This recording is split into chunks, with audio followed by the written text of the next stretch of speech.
Hello guys, রাজস্থানের দ্বিতীয় দিনে তোমাদের স্বাগত জানাই। আমাদের হোটেল থেকে এত সুন্দর ভিউ দেখতে দেখতে আমি রেডি হয়ে গেছিলাম উদয়পুরের দ্বিতীয় দিন এক্সপ্লোর করব বলে।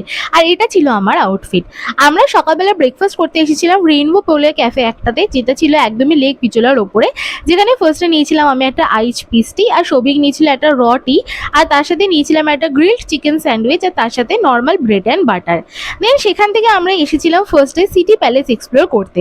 লাইক উদয়পুরে আসবো সিটি প্যালেস ঘুরে দেখবো না, তা তো হতেই পারে না। আর এই ছিল আমার আউটফিট। আমি কতগুলো ফটোস আর ভিডিওস ক্লিক করছিলাম। দেন খুব ভালো মতো 2-3 ঘন্টা ধরে সিটি প্যালেসকে আমরা এক্সপ্লোর করেছিলাম, আর রাজস্থানের হিস্ট্রি সম্বন্ধে অনেক কিছু জেনেছিলাম। দেন একটা বাগিতে করে এবার আমরা রওনা দিলাম আমরা জাগ মন্দির আইল্যান্ড প্যালেসের জন্য টিকিট কেটেছিলাম তো সেখানে। দেন বোটে ওঠার পরেই নামলো ঝমঝমিয়ে বৃষ্টি, আর লেক পিচলার ওপর বৃষ্টির মধ্যে বোট রাইড করতে কিন্তু জাস্ট আলাদাই লাগছিল। জাস্ট চারপাশের ভিউটা দেখো, একদম মেসমেরাইজিং, তাই না? দেন মোটামুটি আধ ঘন্টা পরে বোটে করে এসে আমরা পৌঁছে গেলাম জাগ মন্দির আইল্যান্ড প্যালেসে। জানো, রবীন্দ্রনাথ ট্যান্ডন এখানে বিবাহ করেছিলেন। দেন আমরা ফিরে গেলাম সিটি প্যালেসে অ্যান্ড ট্রাই করলাম ফার্স্ট আমার ডাল বাটি থালি। রাজস্থানে এসেছি আর ডাল বাটি ট্রাই করবো না, তা তো হতেই পারে না। আমি প্রচণ্ড এক্সাইটেড ছিলাম ডাল বাটি ট্রাই করার জন্য। আমার এক্সপেকটেশন অনুযায়ী বলবো অতটা তো আমার ভালো লাগেনি, বাট একবার তোমরা ট্রাই করতে পারো।